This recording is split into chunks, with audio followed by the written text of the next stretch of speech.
Hello, everyone. It's a great time to be together again, and this time we are talking about a very interesting subject. It's in the West, it's not maybe as much known, but there is a great interest in it in the eastern parts of the world, particularly Southeast Asia and India and Nepal and Bali and different parts of the world have been familiar with this. But there is a part of the topic that has become very, very prominent in the world and well known, and that is yoga. And yoga is a very helpful, wonderful science of health and wholeness and improvement and enlightenment. And the questions have come, what is the origin of yoga? Where does it come from? And it is really interesting because the origin of yoga is very great, is very profound, is very high level of knowledge and science and technology, and that is Veda. Veda is a term in Sanskrit that means knowledge, and this knowledge comes from very ancient time. Sanskrit is an ancient language. It's the mother of many languages. Most languages actually that are used today originate or connect one way or the other with the Veda and Vedic roots. And so Veda is the source, if you like, of what is yoga. And we will be looking at Veda and also some aspects of yoga that are pertaining to Veda. So Veda is knowledge. Knowledge about what? It's really a science and a technology, a science and technology of consciousness, of awareness. Science is something that is systematic, that is reliable, that is repeatable, that produces the effects or the results in a reliable way. And so how can we define something that is dealing with consciousness as a science? See, in the past, if you like, or even mostly in the eastern part of the world, the research that has happened before we got to the modern scientific approaches to finding what is the truth about life, what is the truth about reality, the laws of nature, has been mostly a subjective science, which means a research in awareness, a research in consciousness, which is research in, if you like, the dynamics of the mind, the dynamics of awareness. So what is that? How could it be? Awareness or consciousness is something that today we think of as being either present or absent. But in fact, awareness and consciousness have widths and breadths and dimensions and dynamics. And this awareness that we have is the basis of all that we do. You cannot dream, you cannot hope, you cannot create, you cannot enjoy, you cannot have something new, plan something new without consciousness. You imagine somebody who's not conscious, then there is no joy, no pleasure, no love, no care, no knowledge, no science. So the real basis of all that we do as humans, and ultimately everything in creation, is on the basis of consciousness.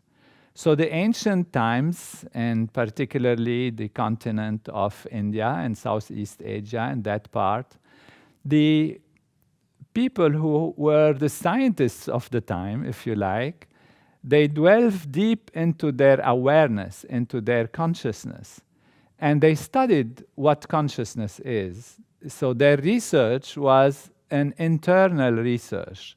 So it's a subjective, which means it depends on the subject. The person is looking at themselves, within themselves, and studying and feeling and experiencing the dynamics of consciousness, the dynamics of awareness.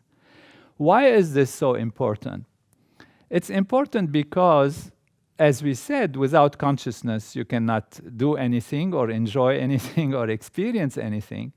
But also that consciousness, therefore, is the container of what you experience, of what you know, of what you go through. Which means the facts that you learn, the information that you accumulate and gather, the knowledge that you put to practice in your business, in your life, in your decision making, in politics, in relationships, is based on consciousness.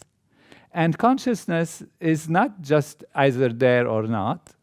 It can be wide, it can be open, it can be big, and it can be very small. And we take this as, let's say, a container. A container, you have a basket, and in this basket you want to put knowledge, you want to put facts, you want to have potentialities and abilities and all of that. So if the basket is small, then no matter how you try, after a while, when you put more facts, then it spills over, and then nothing remains. And therefore, the awareness of the individual, like a container, has to be expanded so that we can put more information in it.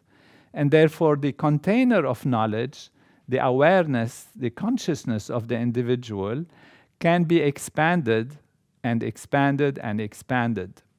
The beautiful thing about what these scientists of consciousness, and they used to call them rishis or seers or knowers of the Veda or knowers of reality, ultimately, as they have been diving within themselves and expanding consciousness, expanding awareness, they were able to expand it till infinity. And that is the beauty of the human being, the beauty of our nervous system, of our capacity, is ultimately we can enliven all aspects of our nervous system, of our physiology also, which is related to our way the nervous system works, and therefore the consciousness, the quality of our consciousness, the depths of our consciousness, the breadths of our consciousness. And we can expand it, as they have found, to actually become unbounded, unlimited. So we make actually the container of knowledge, which is the individual human being, truly unbounded. And that happens also in the physiological way, because we see that the studies that we have done, for example, on transcendental meditation, which is one of the techniques that, of course, we use today as a modern technique, and it's used generally, but of course it had a different name in Sanskrit and in the past, but it's part of yoga. That is a supreme yoga, which actually allows the individual to expand their awareness, which means the container of knowledge becomes so big that becomes really infinite and bounded. And in the Vedic tradition, in Sanskrit, they say, Aham Brahmasmi, I am totality. The term Brahman means actually totality, wholeness. So by discovering that one has within oneself all the different dimensions and possibilities and can expand their awareness and their container of knowledge to become infinite, makes the individual feel and is totality and wholeness, because one can have a direct awareness of totality. Now, that totality is not just an empty container. It so happens that it has dynamics within it. It has silence, which is infinite and therefore unbounded, no limits to it, but it's also dynamic. It has dynamism within it. And thanks to Maharishi Mahesh Yogi, who comes from the Vedic tradition, that I have personally learned, and he has been teaching to the whole world, what truly Veda is. That Veda, in fact, is the dynamics of this infinite field of pure existence, pure being. So there is the silent value within, and there are the dynamics within it. And these dynamics actually are the source of all that emerges in the universe. So from the inner self, from the inner being, from consciousness expanding and consciousness becoming infinite and unbounded, one comes to the realization that these dynamics of natural law, the dynamics of consciousness, are the dynamics of natural law, which means the dynamics that create the entire universe. Now, when we look at this as a philosophy or a thought, fine, it's a beautiful philosophy. Some people have made out of it even different belief systems, different ways to think and to live one's life. It's really, nevertheless, as Maharishi brought it to light, a science of consciousness, a science of experiencing consciousness and of knowing the dynamics within consciousness, the dynamics within the reality of one's own being, one's own origin. Now, if we were to say, well, okay, sounds nice, but how do we know it's true? Is there something that proves that it is correct? How does it relate to our modern understanding? And when we look after so many years, when the Veda has declared that there is a field of pure being that is the source of everything, science have been probing from the other side. As we said, the scientists of the ancient times have been on the subjective path, trying to experience and know reality from within, from the subject value. In the West, mostly, but also, of course, in different parts of the East, the people have been saying there are so many different theories about things. How can we prove what is true? So we had, of course, what we call the objective science. The objective science is the science that makes us study things without the subject being involved, so that we study the object, the molecules, the atoms, how they are made, where do they come from. And then you can go to the time of the Greeks, where they said that everything is made out ultimately of some indivisible particle, which let's call it undivisible, and they call it atom. Atom in Greek means undivisible, actually, which means it's the last thing. If you take anything and you start cutting it into small and small pieces, you come to a point where you cannot cut it anymore, and would be the atom. And the whole universe is made out of this atom. But as we studied this atom, we found that studied means in modern science, we found that it's made out of elementary particles that are smaller. And then as the science was diving deeper and deeper into the reality of the universe and what it's made of, it was found that it comes to some non-local kind of reality, which means spread out fields, and fields of energy, fields of law, fields of gravity, of different forces, of electricity and magnetism. And as the scientists kept diving deep and deep within it, they found that all of these laws, all of these forces are ultimately unified in one field, which is called the unified field of the laws of nature. This is where science is heading. Now, there was this quantum mechanical aspect, then the quantum field theories, and then now they are coming to the unified field theories that actually describe the universe in the same way as the ancient scientists of consciousness from the Veda, have described the reality of everything. So this is very important to realize that in this ancient system, it's really been a discovery that on the reality of today's understanding of the universe and what it is made of, we come to the same conclusion. But Veda is not just, this particular aspect, which is a technology, the part of the knowledge that is a technology, which means it allows us to dive deep within, as we do in Transcendental Meditation, and reach that field of pure consciousness, of pure awareness, which is an expansion of our ability to do things, etc. Now, to prove this, of course, scientifically, we have many, many scientific research studies that show that indeed people who reach that field have more creativity, more happiness, more involvement in a positive way. They do the right things in life, and all goodness, and growth comes from this. And that is truly yoga. Yoga, which means unity, ultimate unity. Because as we reach that unified field, everyone reaches that unified field, and then we are established on the level of oneness, because it's the same unified field that creates all aspects and all perspectives in life in different ways. Now, those who are listening, of course, from the land of the Veda, from India and other parts of the Southeast Asia, they will say, but Veda is not just that. It's not just yoga. And in fact, it's not, of course. Yoga is the ultimate, and we started with the ultimate to see what has happened, what is the reality. Unity is the ultimate value. Now, we find that there are so many aspects of this dynamics of consciousness. So Veda, therefore, has different sections, different parts.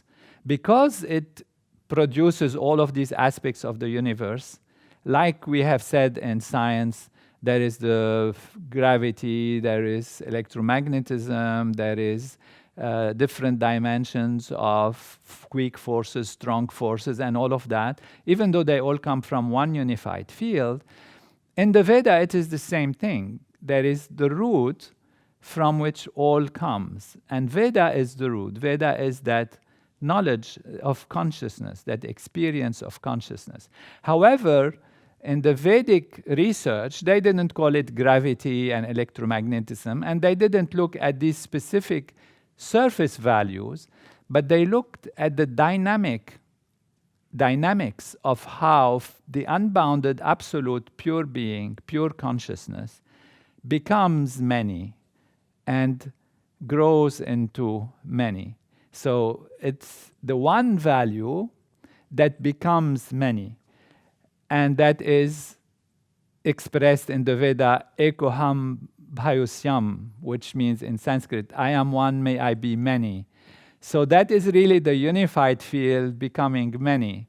But they looked at it from the perspective of how does this field, which is consciousness, emerge into many? And Maharishi beautifully explains this. He says, first, there is consciousness. And since consciousness is something that is conscious, so there is the individual knower, then there is the known, and there is the process that connects the knower to the known. So there is the subject, the object, and the process that connects them. And in Vedic terms, Maharishi used those terms for knower, known, and process of knowing, and he called them Rishi is the knower, and then the known is the chandas, the value of chandas, and the devata value is the laws of nature, the dynamics of the laws that connect the knower to the known. So this is just within consciousness. Because it is consciousness, it has these three values of knower, knowing, and known. And therefore emerge values of what we call the Veda. And Maharishi explains that the totality of all of this is contained in one of the Vedas, which is called Rig Veda. Rig Veda, he explains, is wholeness. It's a samhita. The term samhita in Sanskrit means the togetherness. Togetherness of what? Togetherness of knower, knowing, and known, creating consciousness in an absolute way, not differentiated into three values. And then Maharishi says, well, there is something, of course, we can start differentiating from Rig Veda, the holistic value, three other Vedas, which is Sama, Yajur, and Atharva Veda.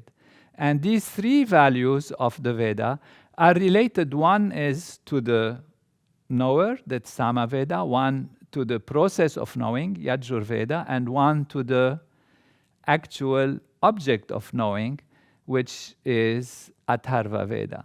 So on the surface level, if you take this literature and you start reading it, you see where it is. How does it explain? It doesn't explain it like that. But it took really Maharishi to see why and how this has happened. And he explained something very profound about the Veda. And that is, it's not just a philosophy. So it's not about reading it and translating it and understanding it on the surface level. It's actually the reverberations, the dynamics of the reverberations of the laws of nature as they manifest from one absolute field into surface manifestation. So it is actually the reverberation of yourself, of myself, of the self of everything, that unbounded field of pure being that emerge. It bubbles like a silent ocean, completely silent from top to bottom. And then in the bottom of it starts a wave, and a wave grows, and a wave grows, and becomes more surface and more surface. And it reverberates. And you start what? Feeling vibration, reverberation. And this reverberation, experienced by a human nervous system, they become sound. They are felt as if sound. Of course, it's a thought because it's the inception of sound, but the origin of sound is a deeper sound, a silent sound, more silent sound, more silent sound, until it's totally silent.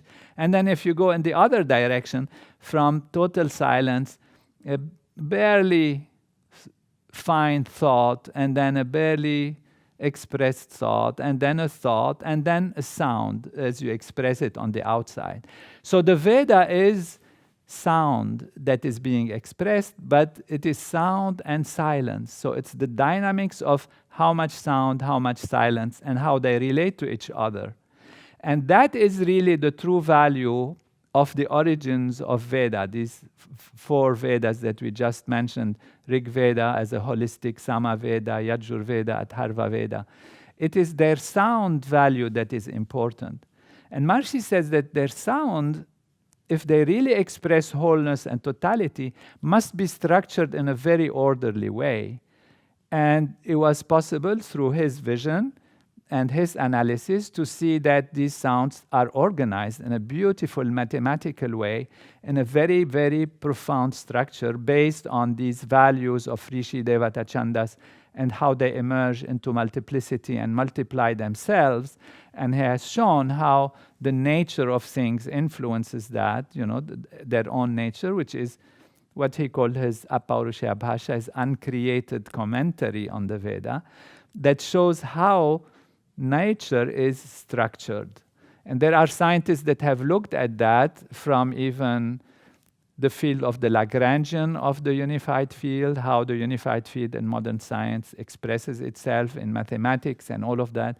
So there is an orderly structure that starts as one field, becomes many through an orderly development, and this orderly development are mathematical, are structured in a specific way, and they become the universe. So the sound and silence, sound and silence. And in this there is a saying in Sanskrit that Maharishi also quote, mantra brahmanayor vedanam dheyam, which means mantra is the sound and brahmana is the mechanics of transformation, which is in the silence. Together are what we call Veda. So Veda is sound and silence. It's sound and silence. If you try to translate the Veda, you can get all kinds of interpretation and try to read it, and many people have, and that's how it becomes a philosophy, a belief system, a way of life, and all of that emerges from these interpretations of the Veda. But we forget that before we get there, the most important part of the Veda is in its dynamics, in dynamics of sound and silence. And that is, its effect is mostly by even hearing it. And the hearing it restructures the human body, the human mind, the human physiology. And we have done research on that. Maharishi has asked me personally to see how this can be correlated. And it was his inspiration that made me look deeply from a scientific perspective, looking at the structure of our human body and seeing how this Veda's structure can be like the human body also, like the human physiology also. So it was really a fascinating time of research with Maharishi for several years, where I looked into these specific sounds and their dynamics and have found, with his guidance, that actually our body, our human physiology on the surface level, is similar in its structure, and actually accurately so, to the structure of Veda. So the number of cells, number of different parts of the organs, of the nervous system, of the nerves, and how they emerge. It's a big thing that took years to put together, and it's published as research in Veda and human physiology. We found that the human body, the human nervous system, are actually modeled according to those dynamics that Maharishi has expressed in the Veda. And therefore, it really brings to our attention that these expressions that we hear in different religions, in different parts of the world, about the humans were made in the image of God, about I am Brahman, I am Veda, Aham Brahmasmi. They are actually real on the level of consciousness and on the level of the physiology also. And they are the reason and the explanation of why a human nervous system with its apparently limited value, can experience the transcendent, can experience yoga, true yoga, which is ultimate unity. Of course, yoga is also exercises, they are very healthy, but the ultimate purpose of yoga is to create that unity. And our human body, when we do postures of yoga, ultimately it's to bring the mind and the body to that level of inner unity. But the supreme yoga, of course, is that the mind directly transcends, directly goes to the transcendent. Yoga is defined as yoga chitta vritti nirodhaha.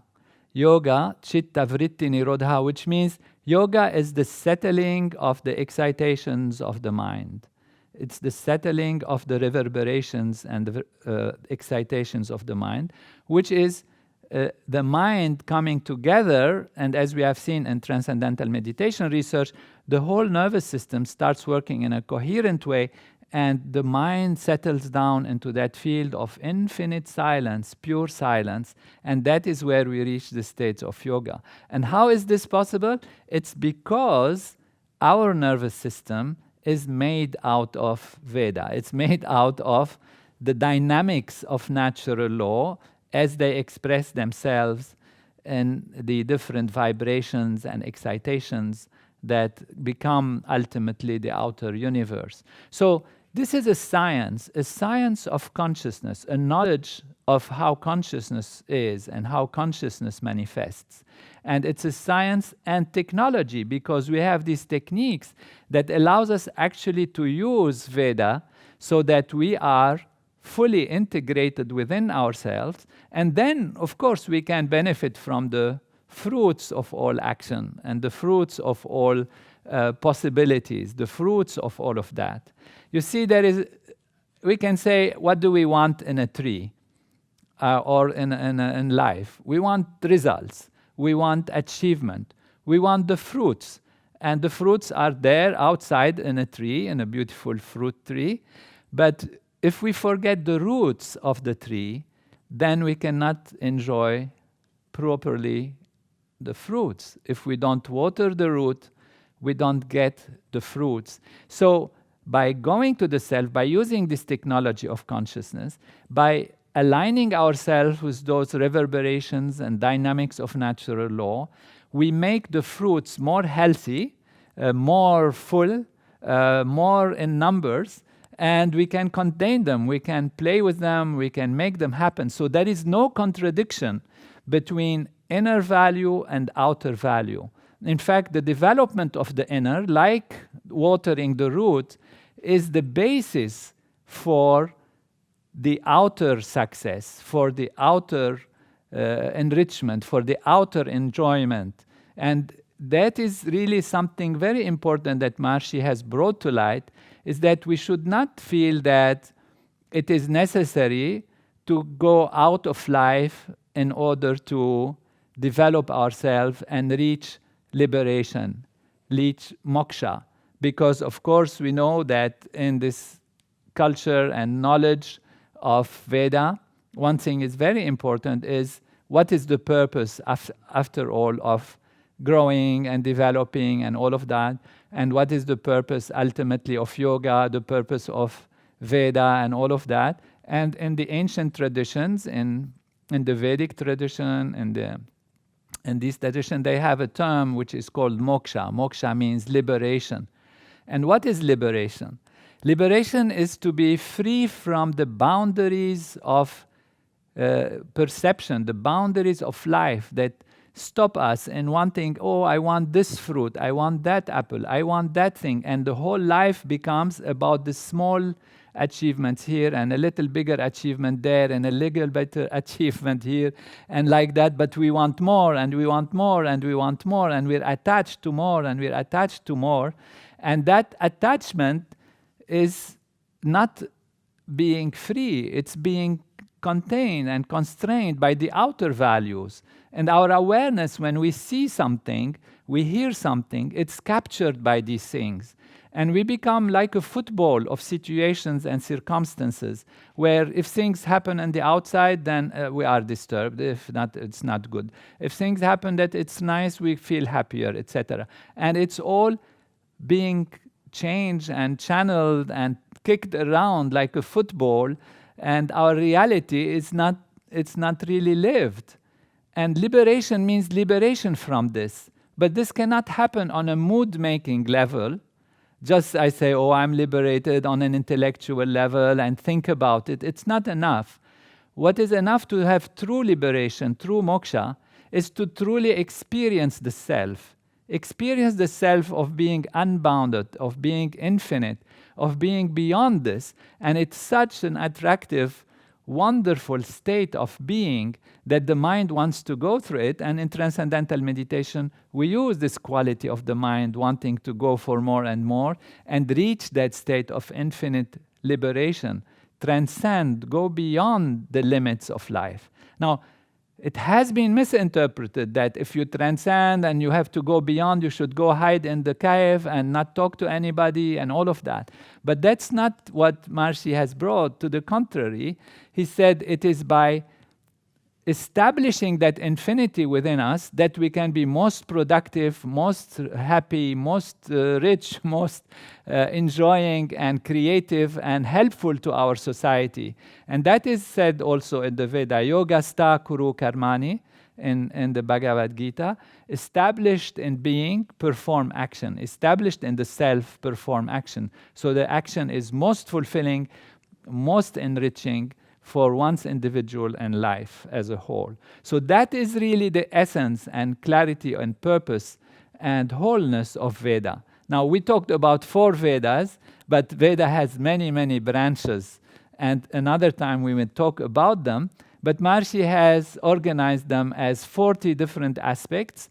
You have Nyaya, Vaisheshika, Samkhya, Yoga, Karma, Mimamsa, Vedanta, Shiksha, Kalpa, Vyakaran, Niruk, Chand, Jyotish, and all of the different aspects of course, Upanishad, Aranyak, Brahmana, Itihasa, Puran, Smriti, you have the Pratishakyas, and all of these values are different branches of the Veda. It has been said to me by a great Indian Vedic person that I had the honor to meet and to look at, who was really concerned to see that Veda is understood and under Maharishi's direction and all that. And he said that now sometimes he sees in society that people take one branch of the Veda, like there is specialty of Vyakaran, for example, and they make it like a belief system or a religion. And then they are against the others who are like Nyaya people, or this group against that group, and how we can organize the unity of all of this. And for this, of course, Maharishi brought to light that these are different dynamics of consciousness. It's like you're saying, I am the hero of gravity, and the other one says, no, I am the hero of electricity, and the other one, no, I am the hero of magnetism, and no, I am the hero of the weak forces in nature, and I follow this aspect of nature, and I follow this aspect of nature. But to have diversity and to have fullness of life, all of these have to be together. For a plant to grow, it needs water, it needs sun, it needs the air, it needs dryness, it needs heat, it needs wetness also. But when you look at these, they seem to be different one from the other. Too much wetness can spoil the plant. Too much dryness can burn the plant. Too much heat can also dry it. So all of these, however, are needed in a balanced way for the plant to grow. And all of these aspects of the Veda are actually different aspects of natural law. And then when they are together on the basis of wholeness, on the basis of the unified field of natural law, on the basis of Satchitananda and the basis of pure being, pure consciousness, then they all grow and they all help each other. And therefore there is no contradiction as long as we look beyond the surface and see the source of all that there is and find that this is our self and then grow in wholeness. Now, we have all of this in ourselves.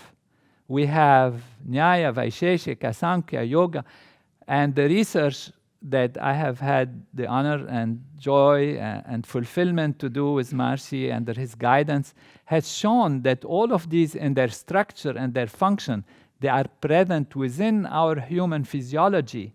And all the dynamics of natural law that are talked about in the Veda are present in our body. And therefore we have, even on the physical level, the instrument that allows our consciousness, that allows our awareness to live wholeness and to live totality, and there is no contradiction. In our body, there are hormones that help to increase metabolism, that are hormones that help to calm metabolism.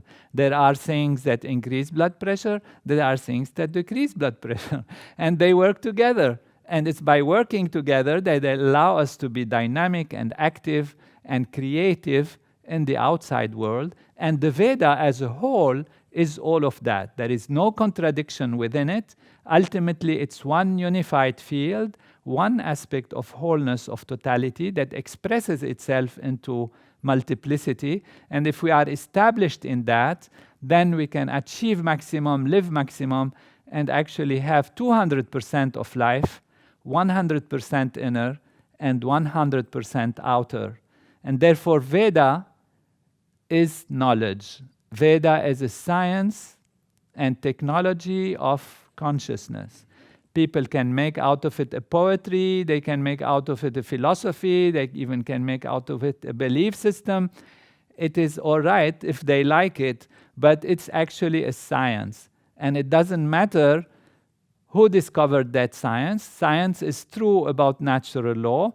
As Maharishi used to say also, it is not because Newton discovered the forces of movement and gravity and explained them that they have become English.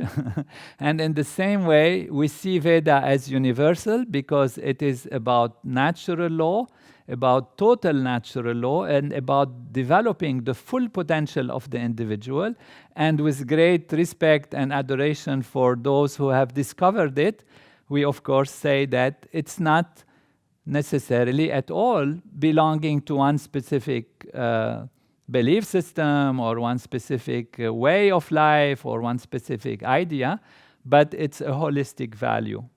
Of course, if we translate the Vedas, we find also in the different branches wonderful suggestions and techniques about living well, about health, like Ayurveda, about architecture, like Sthapatya Veda, about music, like Gandharva Veda, and all of these are to keep from all sides the individual life in tune with natural law. And these are like yoga, yoga and its aspect of physical exercise, also in its aspect of mental reality of developing higher states of consciousness, or in Vedanta, which explains the ultimate unity of life, or in stories like and events that are recorded, such as, for example, the Ramayana, which gives the story of natural law, how it develops in a way that is on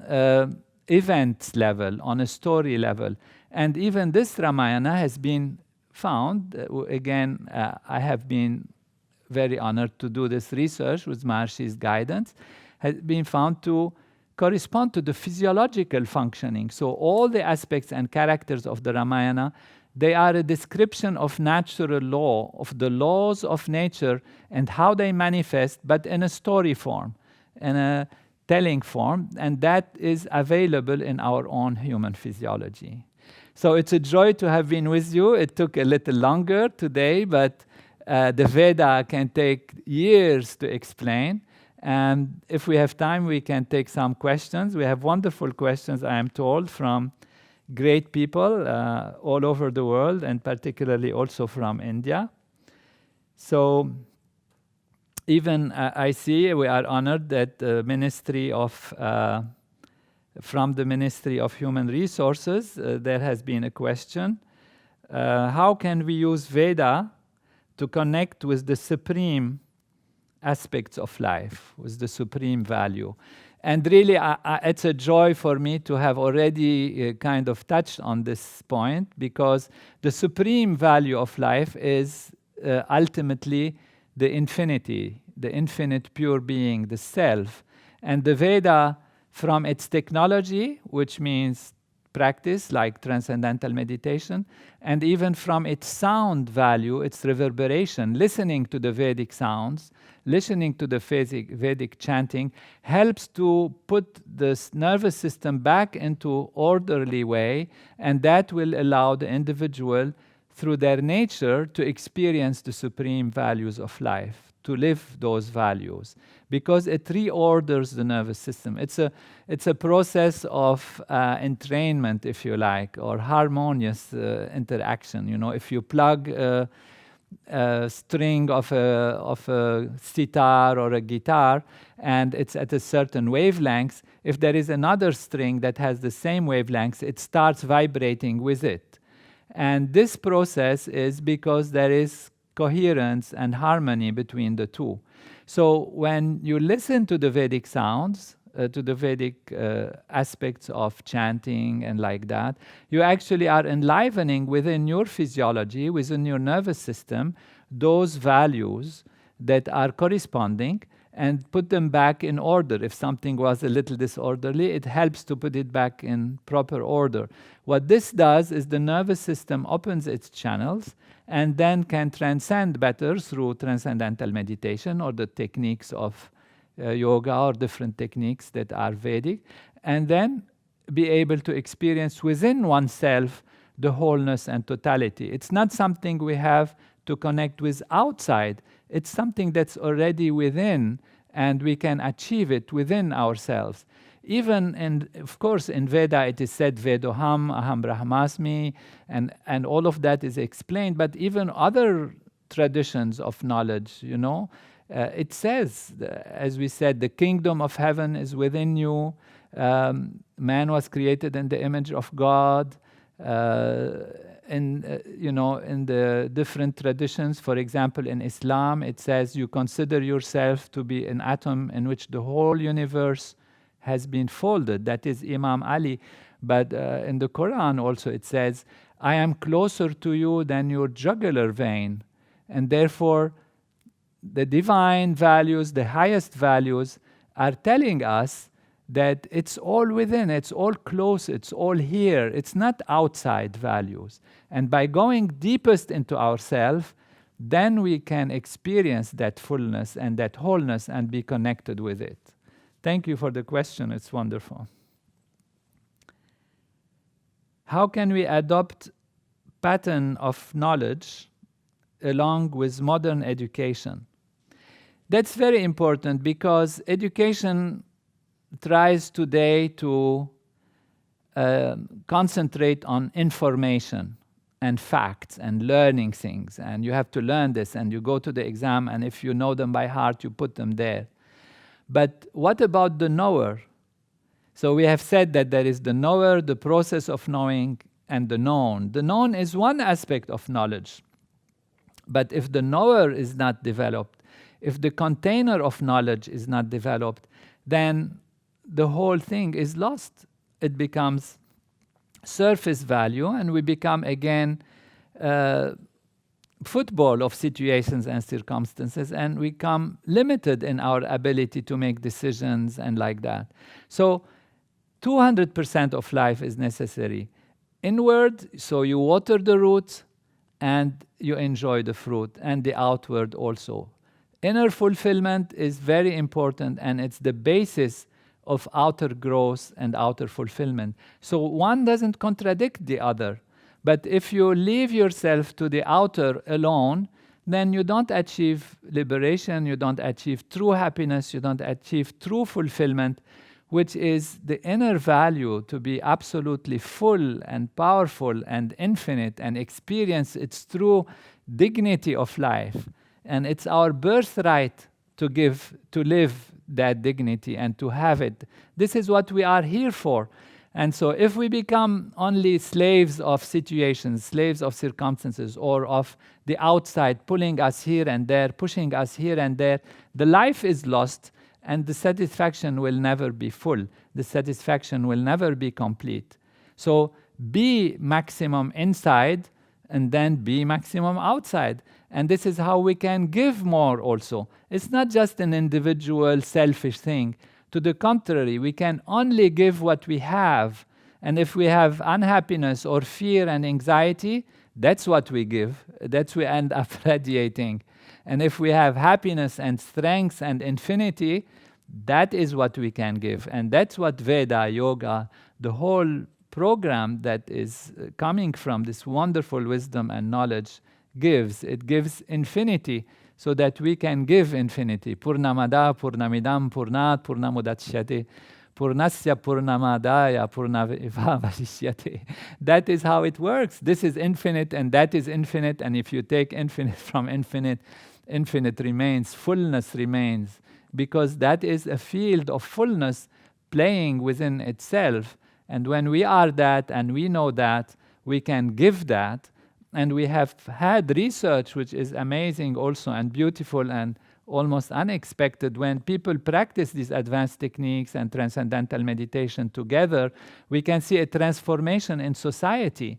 There is greater peace, greater invincibility, greater protection, better even social and financial and economic indicators when large groups of people practice these Vedic techniques, these techniques of consciousness, of the development of consciousness. And that is why we encourage to have people come back to themselves, back to the self, and the outer will be full. The outer will be full. And that is not just in the Vedic tradition. It's everywhere. It's everywhere. It's expressed in different ways, you know, in every culture. And I have many quotes about it. One that comes to mind is, it comes from saying, and I think, of course, it's in Christianity, and it says, "You seek the kingdom of heaven, and all else will be added unto you." Which means, that is the relationship. You go to the roots, and the fruits will be healthy. And every tradition says that. So it's really wonderful coordination, wonderful symbiosis, and together grows inner and outer. There is no contradiction, to the contrary. The inner is what strengthens the outer. How can Vedic knowledge be useful when our educational institutions, society, is only geared to test scores? Yeah, it's actually the theme that we have been discussing a lot, which means our society is interested in scores, in results, in facts, and you have to go to the exam and you have to put these, and if you don't get the good marks, then you don't succeed. So we have to be maximum within ourselves and not mind, we will be able to have great test scores. It doesn't matter if society is like this, and do it with fullness, with enjoyment, and with greatest creativity. So the problem with the education that has only test scores that are a problem is because they forget the individual, they forget liberation, they forget wholeness, they forget the development of the container of knowledge. And Maharishi was fond by saying total knowledge in one brain, have total knowledge. By gaining that, by gaining which you gain everything. Knowing that, by knowing which you know everything. And that is the knowledge of the self. And once you know that, as we said, you are broadening and increasing the container of knowledge. The container of knowledge is yourself, ourself. And if the container is bigger, it can handle more knowledge and more fact. There is no contradiction. So it's fine to have facts. It's best, of course, to have one's ability to handle facts be full, so that handling the facts is no more stressful, is no more imposing, is no more damaging. To the contrary, from the grandness of one's ability to handle facts, one can deal with any fact or any number of facts. So there is no contradiction if we make sure that we water the roots, and then we can enjoy all the fruits. What is the mechanism and significance of reading Veda in terms of enlightenment? Reading Veda is fine. It cultures the nervous system, and it gives a sense of natural law. If you read the different aspects, maybe Ramayana like that, or different aspects of the Veda, they give an idea and feeling about natural law and how it functions. But the ultimate aspect of Veda is in the mechanics of the Veda and the techniques of Veda, the techniques of yoga, the advanced techniques of different aspects of the Vedic literature, and also in hearing the sounds and their chanting and their effects on the human physiology. What is the correlation between Vedic education and modern education? I think we have covered that, and it's a beautiful question that seems to come back, because it's a very essential point, because there has been a tradition of feeling either you are on a spiritual path or you are on a path of living life and taking benefit from the objective values, becoming wealthy and building power in the objective outer world. And there are those who have rejected all of that. They went to the cave and they took sannyasi, they took value of detachment. And this is beautiful. Those who have that tendency and those who have that desire, there are programs, of course, for them. And, they are meant like this. Their physiology is like this. And this is grand and absolutely beautiful. There is no question about it. And actually, when you transcend like that, and if you practice the right technique, even from that field of being a recluse, you are helping societies through developing collective consciousness. By awakening within yourself your own consciousness, you are contributing to collective consciousness. And that's what we see in these groups that practice this program. However, for those who are householders, who are in the world, who want to achieve in the world, that is also absolutely fabulous, and it's great, and they create the effect that these maybe those who maintain the collective consciousness, then there are those who take advantage of that and produce in society and create beautiful things, because then the atmosphere, the ambiance, the collective feeling is conducive to creativity, to peace, to wholeness, to coherence. But they are also there, and they can transcend, and they can live their life fully, 200% of it, 100% inner and 100% outer. So Maharishi was very clear that to some degree with time, and he explains this in his Bhagavad Gita, introduction to the Bhagavad Gita, where he comments on the Gita, which is the Krishna teaching Arjuna on the battlefield, like that. He says that there has been some extremes where people felt that they have to leave everything, and so they became ineffective in productivity, ineffective in society, and even became mood makers. They make a mood of being detached and of being a recluse, whereas they have things to work through. And then all people who were interested, they felt, well, I want to live, I want to make a life, I want to have a family, I want to create something. And they felt as if this whole thing is not for them, because it requires to be detached and to be a recluse and to, leave everything on the surface. So he gave those techniques from the Veda, from the yoga, the supreme yoga, that allows every individual to totally experience oneself, totally be within oneself, and transcend few minutes morning, few minutes evening. That's what Transcendental Meditation does. And there you go back, during transcending, you go back completely to the self, and that is only few minutes morning, few minutes evening. And this gives you the strength to actually go out and act in full value and produce maximum success for yourself and society. So spirituality is like the roots, and watering that root, watering being, the self, allows objectivity and success in life and dynamic action to be more fulfilling, more creative, more progressing, and more creating waves of fulfillment for the individual and for society. We have one more great question from India. Do you think that the Vedas are more advanced than artificial intelligence? If so, then how would it be useful now? So it is more advanced because artificial intelligence depends on using technology, on using machines that are being built by humans. And even if they are more powerful in terms of their processing speed, in their memory systems, and in taking in great information at the same time, they cannot transcend and go to the field of pure being, the source of everything.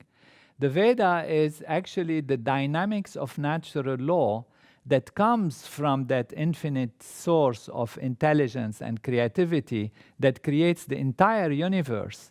And by aligning ourselves with that source, we can overcome any damages that even or mistakes that artificial intelligence can do. So it is very important actually in this time when artificial intelligence is starting to dictate to the world what to do in agriculture, what to do for this, what to do for that, and even strategies are planned to be using artificial intelligence for controlling others or changing crops and all of that. But there will always be hiccups and problems that can be very, very dangerous. So it is very important through this Vedic knowledge, through this ability to go back to the origin of life, this unified field, the origins of everything, the origin of creation, the dynamics that allow nature from one silent reality to become multiple dynamic expressions, and align our mind and consciousness with that field.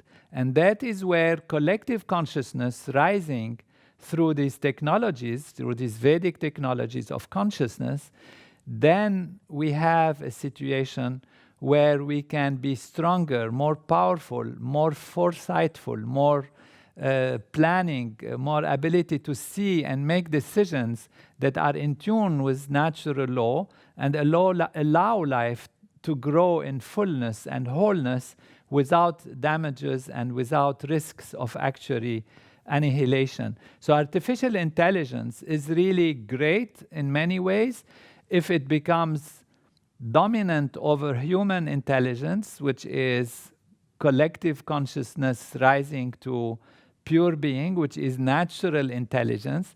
If humans adopt that, then there is a risk of great damage and great problems with it. But if humans become and remain stronger from the level of their consciousness and awareness individually and collectively, then we can guide artificial intelligence, and artificial intelligence becomes our instrument, our slave, rather us becoming the slaves and instruments of artificial intelligence.